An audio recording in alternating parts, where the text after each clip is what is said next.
오늘 본문에서 하나님께서 이사야 44장 21절과 28절에서 아주 말씀을 많이 하십니다. 예. 성경 전체가 하나님의 말씀이니까 얼마나 말을 많이 하셨습니까? 그렇죠? 그런데 오늘 말씀에서 특별히 하나님께서 내가 하나님이 말씀하신다, 하나님이 말씀하신다 이런 표현들이 더 많이 나옵니다. 아니 아예 오늘 본문에서는 하나님을 말씀하시는 자 이렇게 말합니다. 히브리 말로 하오메르 그렇게 얘기하는데 말하는 자, 말씀하시는 자 아예 그렇게 표현을 해서 3번이나 그 단어를 사용하여서 하나님은 말씀하시는 자다 이렇게 이야기를 하십니다. 이 하오메르 말씀하시는 자라는 것은 물론 하나님에 대한 그 타이틀이나 칭호는 아닙니다. 하지만 그 하나님을 말씀하시는 분이라고 부를 수 있다는 사실이 굉장히 중요합니다. 하나님은 사랑이시죠? 하나님이 사랑이라고 하는 사실을 어떻게 알 수 있습니까? 그가 우리에게 내가 너를 사랑한다 라고 말씀해 주셨기 때문입니다. 하나님이 세상을 이처럼 사랑하사 오늘 우리 본문에서도 야곱아 이스라엘아 너는 내 종이다. 내가 너를 지었다. 나는 너를 잊지 않는다. 그렇게 말씀을 해 주시고 계시는 분이십니다. 그 사실이 참으로 중요합니다. 하나님께서 말씀하십니다. 우리에게 말씀하십니다. 우리는 이렇게 우리에게 말씀하시는 하나님의 말씀에 항상 귀를 기울여 들어야 할 것입니다. 이것은 우리의 특권입니다. 이사야 41장 13절에 보시면 한번 찾아보실까요? 41장 13절에 보시면 거기에도 똑같이 하오메르 뭐뭐라고 누구에게 말하는 자 이런 식으로 하나님을 표현하고 있습니다. 41장 13절 같이 읽겠습니다. 시작. 이는 나 여호와 너희 하나님이 내 오른손을 붙들고 내게 이르기를 두려워하지 말라 내가 너를 도우리라 할 것임이니라. 왜냐하면 나 여호와는 너의 하나님이다. 내가 너의 오른손을 붙잡고 있다. 내가 너의 오른손을 붙잡고 있다. 그리고 나는 너에게 말하고 있는 자다. 이렇게 두려워하지 말아라. 내가 너를 도와줄 것이다. 하나님께서 우리의 오른손을 붙잡고 그리고 말합니다. 이렇게 말합니다. 지금 말합니다. 지금 다른 누구도 아닌 여러분에게 말합니다. 두려워하지 말아라. 내가 너를 도와줄 것이다.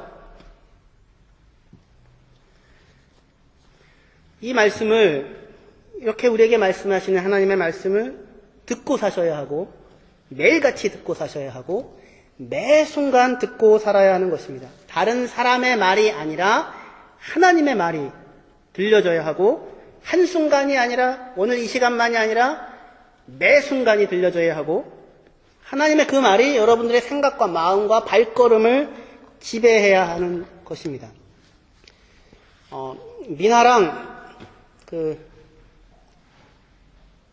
길을 가다가 손을 잡고 같이 가다가 눈을 감고 가자고 그러더라고요. 자기 눈 감고 가겠다고 아빠 손 잡고.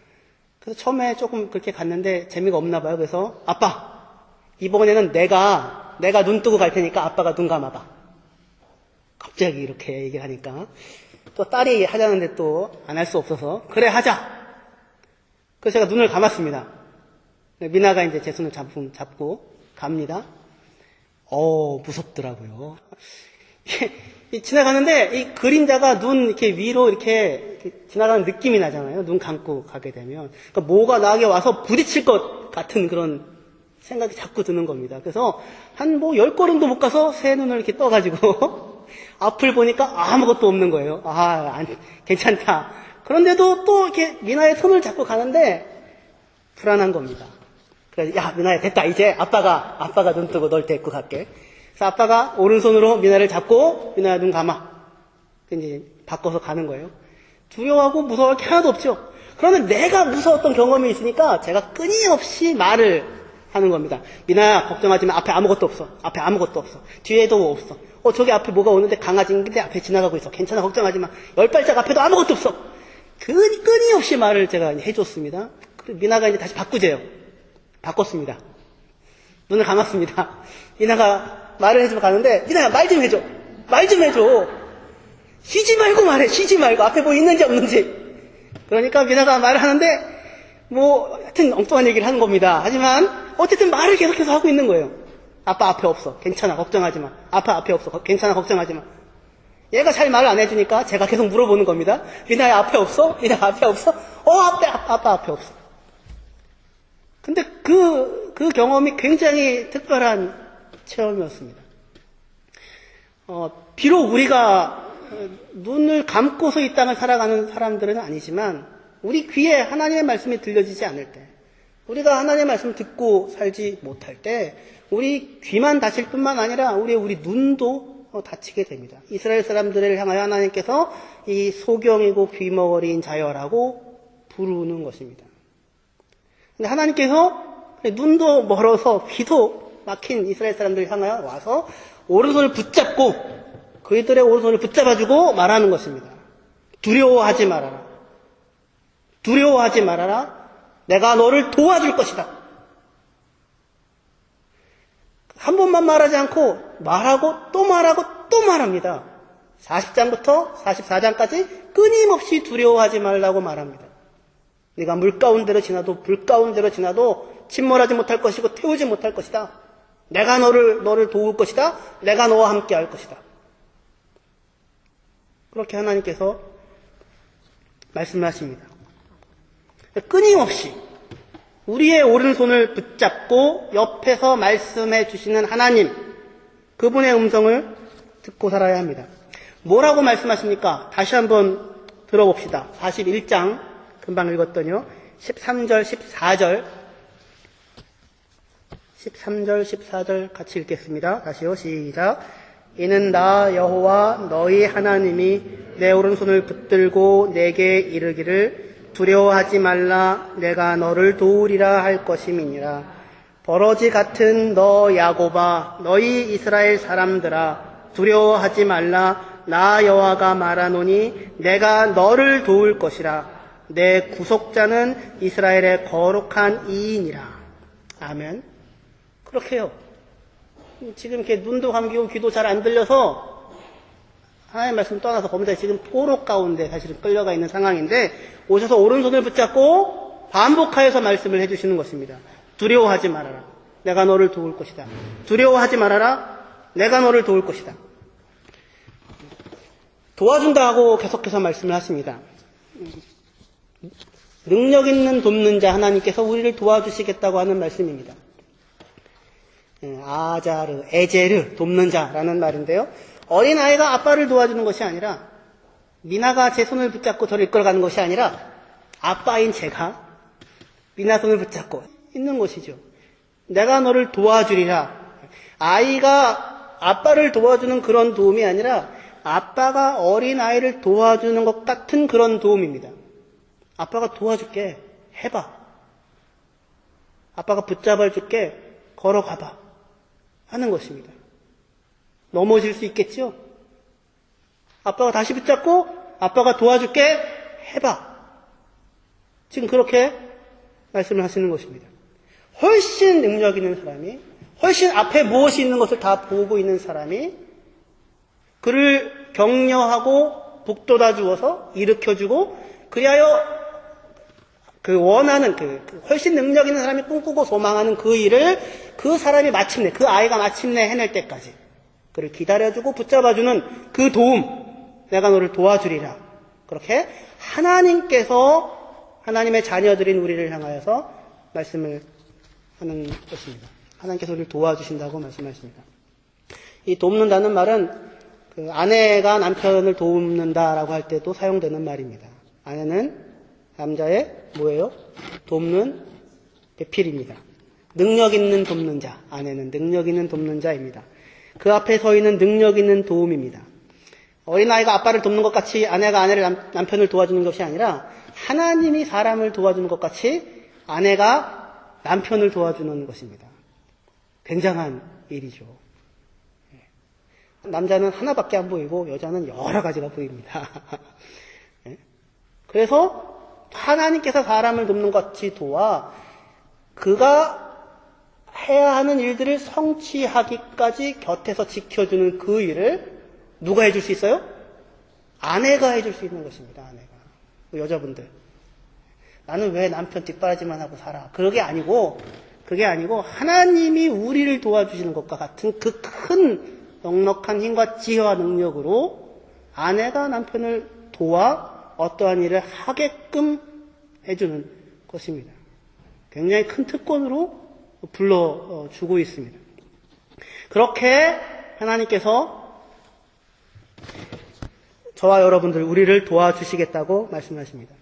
우리가 소원하는 일들을 성취하도록 도와주실 것입니다. 자녀들이 무엇인가 원하는 일이 있으면 여러분들이 웬만하면 그것을 할 수 있도록 도와줍니다. 하지만 궁극적으로 하나님께서 우리가 소원하는 일을 성취하도록 도와주는 것을 뿐만 아니라 하나님 자신이 나의 인생을 향하여 꿈꾸는 소원하시는 그 일을 내가 성취할 때까지 성취할 수 있도록 우리를 도와주실 것입니다.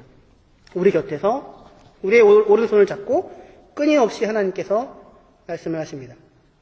왜 하나님께서 그렇게 우리에게 끊임없이 말씀을 하시고 우리를 도우실까요?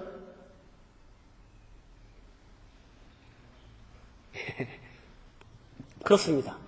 14절 하반절에 보듯이 그는 우리의 구속자이며 이스라엘의 거룩한 이다라고 말씀하십니다. 이스라엘의 거룩한이란 이스라엘과 특별한 관계 가운데 있는 존재라는 것입니다. 하나님과 이스라엘의 관계는 하나님과 하나님의 백성인 우리와의 관계는 남다릅니다. 특별합니다. 그에게 우리는 그의 자녀입니다. 아이들이 돌아다니면 누가 눈에 띄어요? 다 눈에 띄지만 내 자녀가 항상 눈에 띄지요. 마음이 움직이죠. 하나님의 눈에 우리가 모태에서부터 우리를 지었다라고 말씀하시는 그 하나님의 눈에 우리는 그렇게 움직이기만 해도 모든 것이 신경 쓰이고 눈에 띄어지는 하나님과 특별한 관계에 놓여져 있는 존재입니다. 그분은 그래서 우리의 구속자가 되신다고 하십니다. 구속자라는 말은 구해준다라는 말이 아니라 원래 그 단어는 고엘이라고 해서 기업을 물러주는 사람이라는 뜻입니다. 혹시 들어보셨습니까? 기업 물르는 자? 레위기 25장 25절에 보시면 만일 내 형제가 가난하여 그의 기업 중에서 얼마를 팔았으면 그에게 가까운 기업 물을 자가 와서 그의 형제가 판 것을 물을 것이다 라고 얘기를 합니다. 무슨 얘기냐면 가난해져가지고요. 천재지변이든 누가 아프던 해서 갖고 있는 땅을 판 것입니다. 갖고 있는 것을 땅을 팔아 삶을 겨우 유지하고 살았는데 근데 팔게 되어진 팔린 그 땅을 가장 가까운 친척 중에 한 사람이 그 땅을 사서 다시 그것을 잃어버린 그 사람에게 돌려주어야 할 책무가 그 친척에게 있습니다. 그걸 기업 물을 자라고 합니다. 보아스 아시죠? 룻과 보아스의 그 아름다운 사랑 이야기. 보아스가 그 룻의 기업 물을 자로서 그의 밭을 사주고 그리고 룻과 결혼하여 아이를 낳아 그 아이를 자기가 산 그 밭의 기업을 이어갈 사람으로 세워줍니다. 하나님께서 우리에게 그렇게 얘기하시는 것입니다. 나는 너의 구속자다. 나는 너의 기업 물을 자다. 나는 너의 가장 가까이 있는 피부치다. 나는 너의 삶을 책임져주는 사람이다. 네가 천지지변이든 가난하든 밀어내서 게을르든 어떤 일로 인하여서 땅을 팔아버려서 네 땅도 없이 남의 사람들의 그 품꾼으로 종으로 삶을 유지하고 있는 그 상태 가운데 있을 때에 너의 가장 가까이에 있는 친척으로서 가장 옆에 있는 사람으로서 내가 그것을 사서 그것을 너에게 다시 주어 이 삶을 회복시켜주고 그래서 네가 그 인생과 삶을 네 힘으로 살아갈 수 있도록 붙잡아주는 자. 나는 너의 구속자다. 나는 너의 돕는 자다. 하나님께서 이렇게 우리에게 말씀을 하시는 것입니다. 내가 내 오른손을 잡고 있다. 내가 너를 돕고 있다. 내가 너의 기업 물을 자다. 내 땅을 내가 다시 사서 너에게 주고 너의 빼앗긴 삶을 다시 찾아와서 너에게 돌려줄 것이니 두려워하지 말아라. 지금 이스라엘 포로로 끌려가서 바벨론이 온 땅에 흩어져 있는 사람들을 향하여서 그들을 데리고 오겠다고 말씀하시며 지금 이 약속을 주시고 계시는 것입니다.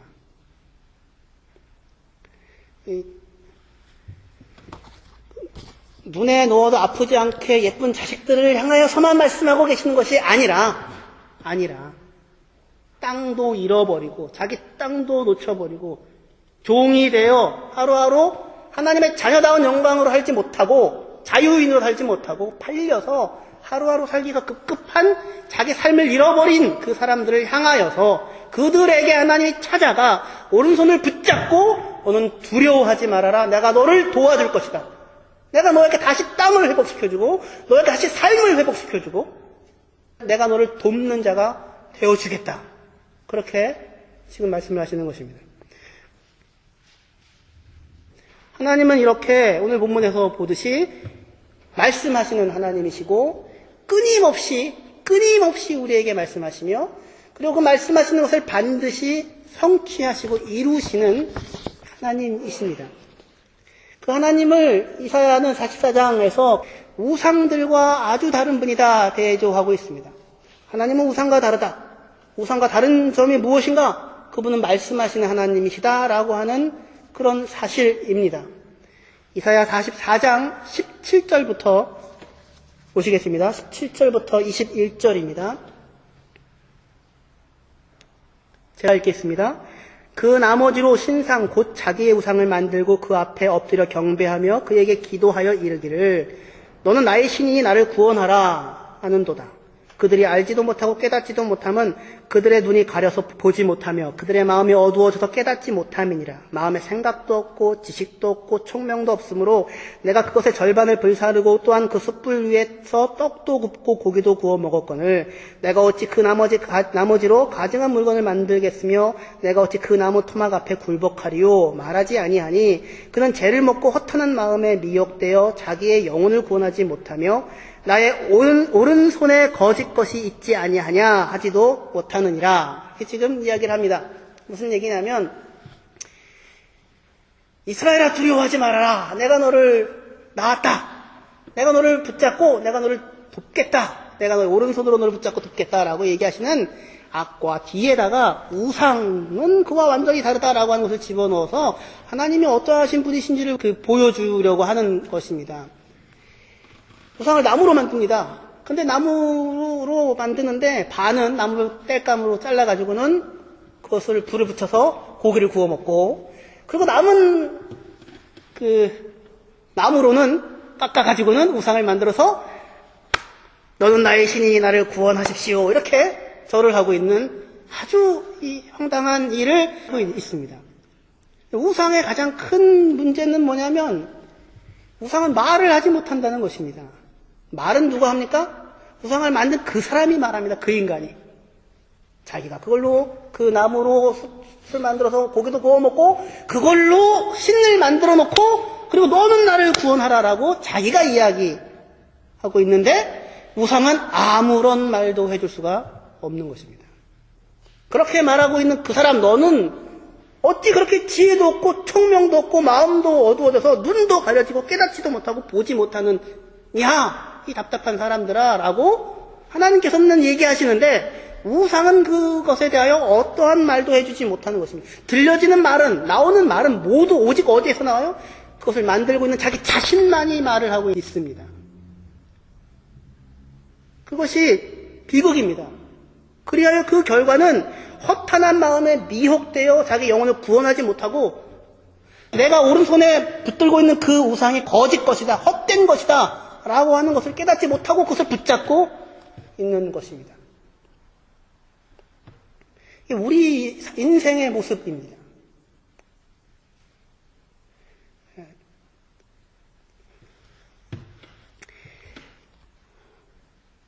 신이 아니고 하나님이 아니고 자기를 구원할 수 없고 어떠한 말도 해줄 수 없는 무언가를 붙잡고 그것으로 밥도 해먹고 그것으로 온갖 삶을 영위하면서 또 그것을 붙잡고 그것이 나의 신이니 네가 나를 도와달라고 돈 같은 것이죠.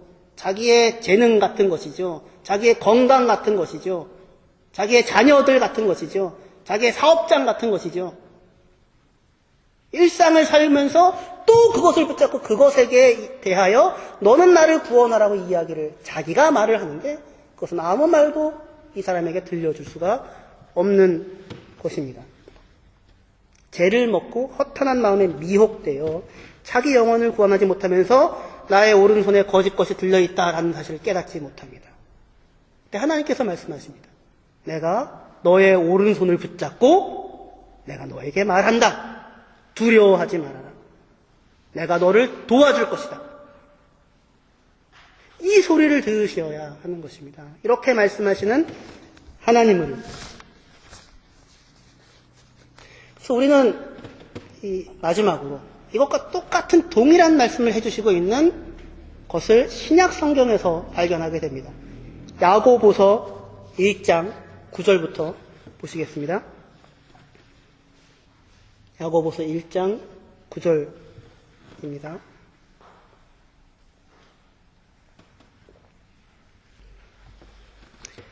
제가 읽겠습니다. 낮은 형제는 자기의 높음을 자랑하고 부한 자는 자기의 낮아짐을 자랑할지니 이는 그가, 그래서 그는 부자입니다.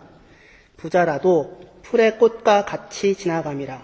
해가 돋고 뜨거운 바람이 불어 풀을 말리면 꽃이 떨어져 그 모양의 아름다움이 없어지나니 부한 자도 그 행하는 일에 이와 같이 쇠잔하리라 합니다. 이 얘기를 들으면 우리는 풀은 마르고 꽃은 시드나 우리 하나님의 말씀은 영원히 서리라 라는 이사야 40장 말씀을 에코로 들릴 수 있을 것입니다. 12절에요. 시험을 참는 자는 복이 있나니 이는 시련을 견디어낸 자가 주께서 자기를 사랑하는 자들에게 약속하신 생명의 면류관을 얻을 것이기 때문이라. 사람이 시험을 받을 때에 내가 하나님께 시험을 받는다 말하지 말지니 하나님은 악에게 시험을 받지도 아니하고 친히 아무도 시험하지 아니하시느니라. 오직 각 사람이 시험을 받는 것은 자기 욕심에 끌려 미혹됨이니 미끼에 걸려드는 것이니 욕심이 잉태한 즉 죄를 낳고 죄가 장성한 즉 사망을 낳느니라. 내 사랑하는 형제들아 속지 말라. 이렇게 말씀하십니다. 아까 우상을 붙잡고 있는 사람들이 자기의 영혼이 미혹되어 속는데 똑같은 일입니다. 욕심으로 속고 있는 것입니다. 욕심이 잉태하여 죄를 낳고 죄가 장성한 즉 사망을 낳는데 속지 말라고 말씀합니다. 무슨 얘기입니까? 욕심이 잉태하여 죄를 낳습니다. 뱃속에 애가 얼마나 들어있어야 됩니까? 10달 있어야죠. 욕심이 잉태해서 한 10달쯤 배고 있으면 마침내 그것이 죄라는 자녀를 낳습니다. 죄가 장성합니다. 얼마나 하면 걸리면 장성합니까? 한 20년쯤 살면 장성하겠죠? 그죠? 죄가 장성하면 뭐가 낳습니까? 사망을 낳게 됩니다. 그것이 하나님의 말씀을 듣지 않고 자기의 욕심으로 미혹을 받아 자기의 오른손에 헛된 것을 붙잡고 살고 있는 사람들의 삶의 결과입니다.